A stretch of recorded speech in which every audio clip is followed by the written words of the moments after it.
વાત કરો ને અમે અહીંયા આવ્યા છે અમને જ મળે કબજા મળે અમને ખબર છે 5 જણા હારું કે 5 જણા એમ કે બોલે વારો જ ન આવવા દીધો બીજાનો જ મળવાનો છે કબજા મળવાનો ઈ કોઈને ખબર નથી જીવન મરણ જસ અબજસ નફો અને નુકસાન ગમે એ માણસ ધંધો કરે ને બધા નફા હાટું જ કરે છે કોઈ નુકસાન હાટું નથી કરતું પણ બધા નફો થતો જ નથી આ 6 વસ્તુ કોઈના હાથમાં નથી આ વશિષ્ઠ મહારાજે ભરતને કીધેલી ક્યારે રામચંદ્ર પરમાત્મા વનમાં ગયા ને ભરત મોસાળમાંથી આવ્યો ને એટલે ભરત રોવે છે એટલે ઈ વખતે વશિષ્ઠ મહારાજ કહે છે ભરત સુનહુ ભરત ભાવિ પ્રબળ જીવન મરણ જસ અપજસ નફો અને નુકસાન આ વિધિના વિધાન છે હું વશિષ્ઠ જેવો મહારાજ હાજે મેં નક્કી કર્યું હતું કે સવારે રામને ગાદી ઉપર બેહાડવાના અને 12 કલાકની એક રાત જઈને તો આખું ચકડું ભરી ગયું હું કાંઈ ન કરી આ વિધિના વિધાન છે અને આવડી આજ સાખી તુલસીદાસે રામાયણમાં લખી અને એમાં એનું વર્ણન કર્યું કે આમાં જીવન કોને મળ્યું મરણ કોને મળ્યું જ કોને મળ્યું અબજ કોને મળ્યો નફો કોને થયો નુકસાન કોને થયું રામાયણમાં ઈ કે નુકસાન કોને થયું અને નફો કોને થયો તો નુકસાન બાપુ રામની માં કૌશલ્યાને થયું જુવાન જો દીકરો ને વહુ બે વનમાં જતા હોય તો માં માથે તેથી કેવી વીતી છે નુકસાન થયું કૌશલ્યાને નફો થયો સબરીને બાપુ રામને અહીંયા જવું પડ્યું કાંઈ લેવા દેવા નહીં ભીલડીની દીકરી બાપુ કોઈ વેદનું શાસ્ત્રનું માણાનું ગામનું કોઈ જ્ઞાન નહીં રામને અહીંયા જવું પડ્યું સબરીને બાપુ નફો થયો ને હગી જનેતાને નુકસાન થયું તો કે જીવન કોને મળ્યું અને મૃત્યુ કોને મળ્યું મૃત્યુ મળ્યું રાજા દશરથને રામ જેવો દીકરો હોવા છતાંય બાપુ મૃત્યુને રોકી ન શક્યો મૃત્યુ મળ્યું દશરથને જીવન મળ્યું અહલ્યાને હરાપમાંથી મુક્ત થઈ ગઈ તો કે આમાં જ કોને મળ્યો ને અબજ કોને મળ્યો અબજ મળ્યો કઈ કઈને અને જ ખાટી ગયા વાંદરા તેથી રામને કોઈ નો કામમાં આવ્યા વાંદરા જ કામમાં આવ્યા આખી અયોધ્યાને ખબર હતી ક્યારે લક્ષ્મણ મૂર્છિત થઈ ગયો ને હનુમાનજી મહારાજ જયારે સંજીવની લેવા ગયા અને લઈને આવતા હતા ને ભરત જોઈ ગયો એ કે રાક્ષસ કોક પર્વત લઈને જાય છે મારા ભાઈની વનમાં છે અહીંયા નાખશે ને તો કંઈક નુકસાન કરશે એટલે આને પાડું હેઠો એ બાણ મારીને હનુમાનને હેઠા પાડ્યા ને એ વખતે હનુમાનજી આખી ડિટેલ આપી કે આવી પરિસ્થિતિ છે લક્ષ્મણ રે એવું નથી અને હું એની સંજીવની લેવા માટે જયો હતો અને એટલા માટે આ તમે મને આ પાડ્યો હવે દીવ ગયા પહેલા ન પગું લક્ષ્મણની જોખમ થઈ જાય આખી અયોધ્યાની વસ્તીને જાણ થઈ કે લક્ષ્મણની આ પરિસ્થિતિ છે પણ જ્યાં નહીં કોઈ ભરતે કીધું કે બાણ ઉપર બેસી જાઓ હાલો હું તમને મોકલી દઉં હનુમાનજીને કઈક પાવર હતો તો આ ભરતજીએ ઉતાર્યો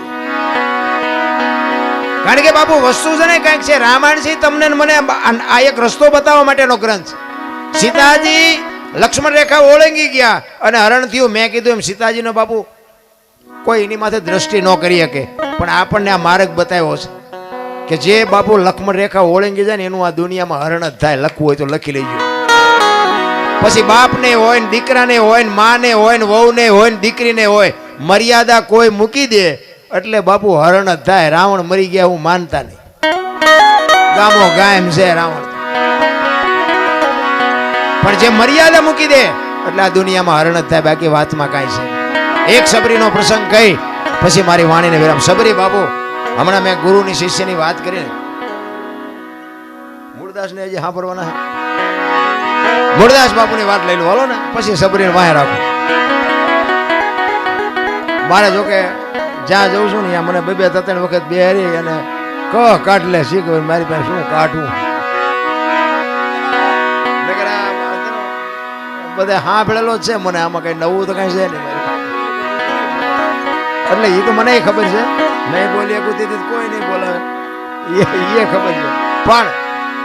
આ દેહને એક દી બાપુ દુનિયા દિવાળી જ મૂકવાની છે બાકી એક દેહથી જો 5 આત્માને આનંદ આવતો હોય તો એમાં લડી લેવાય એમાં કઈ સવાલ જ નથી મારે લાગે હું એવો કોઈ મોટો કલાકાર નથી પણ એવી ગુરુ મહારાજની મારા માતા પિતાની કંઈક તમારા ભાઈબંધ દોસ્તારોની કૃપાથી આ મારો દીકરો રહ્યો પૂછો આના નંબર જ મેં આને આપ્યા તારા નંબરથી વાત કરજે ને મને કોઈ બપોર હુવાય નહીં દે દરરોજ 10-15-20 ફોન આવે અમારો પ્રોગ્રામ કરો તમે કયો પૈસા ના આવો કહેવાનો મતલબ કે કાંઈક ગુરુ મહારાજની કૃપાથી મળ્યું છે એટલે બોલાવે. કે મારા ગામમાં કેટલાય ડાયા માણા નહીં હોય મારા કરતા, પૈસાદાર છે, મારા કરતા રૂપાળા છે, આબરૂવાળા છે, બધું એ છે, કોઈ નથી ફોન કરતું. એટલે એ ગુરુ મહારાજની કૃપા છે અને બધા સાંભળે છે એટલા માટે. પણ મારો કહેવાનો મતલબ એ છે કે જે આ મૂળદાસની વાત કરીને કે કોકનું ઝેર પીવે ને, કોકના હાથમાં. અમારે અહીંયા હમણાં વડનગરમાં એક પ્રોગ્રામ હતો ને, ઓલું માવઠું થયું હમણાં. હવે એ આના જેવો મારો પ્રેમી મને કે બાપુ મારા બાપુ વે ગયા છે ને મારે ભજન રાખવા છે. ખર્ચો કેટલો, નાનો માણા બિચારો મજૂરી કરે. મેં કીધું ખર્ચ કાંઈ ન થાય, તારે ભજન રાખવું હોય ભજન થઈ જાય. પણ મને કે મને અંદાજ તો ગયો. મેં કહ્યું એક નાળિયેર લઈ આવજે, બીજું કાંઈ કરવું નથી. અને આ મેં કહું ઉસ્તાદના ને બેનજાવાળાના મેં કહું અમે ભાઈબંધ દોસ્તાર 50 કાઢીને એમને આપી દઉં. એ કે ના એમ તો કે હું સાઉન્ડ બાઉન્ડ લાવીશ. એ મેં કહું તારે લાવવું એટલે લાવજે ને, કે આપણે સાઉન્ડ વગેરે ભજન થાય છે. અમે એ લઈ આવ્યો બિચારો, સાઉન્ડ લઈ આવ્યો. અને કુદરતને કરું ચતુરભાઈ અમે બે હતા ને, ચતુરભાઈ મેં કહું તમે ગણપતિ માંડો. એ ગણપતિનું બાબુ ભજન પૂરું ન થયું, વરસાદ માંડ્યો ખાબકવા. હવે બજારમાં રાખેલું એ કાગળ ને બાગળ ને બધું સાઉન્ડ ઉપર રાખ્યું. હવે બે એવું જ છે નહીં. ઓલાનો ભાવ બિચારો અંદરથી એટલો બધો દુઃખી થયો કે મારે ભજન કરવા હતા મારા બાપા વાંહે, અને ભજન હવે વરસાદ નહીં કરવા દે. એટલે મેં કહ્યું તું મોડો પડીમાં, તારે ભજનનું જ કામ છે કે બીજું કંઈ કામ છે? પણ કે હવે આમાં મેં કીધું આ પણ તારી ઓરડી તો છે ને, પણ કે ઓરડી છે એમાં કે હમા એવું જ નથી કાંઈ. એ કે મારી પાસે મોટી શેટી પડી છે, મારી પાસે 8-8 10 જણા. મેં કહું આપણે છીએ 10 જણા જ તે, પણ મને કે ઓલી શેટી કે અડધો રૂમ રોકી રાખે.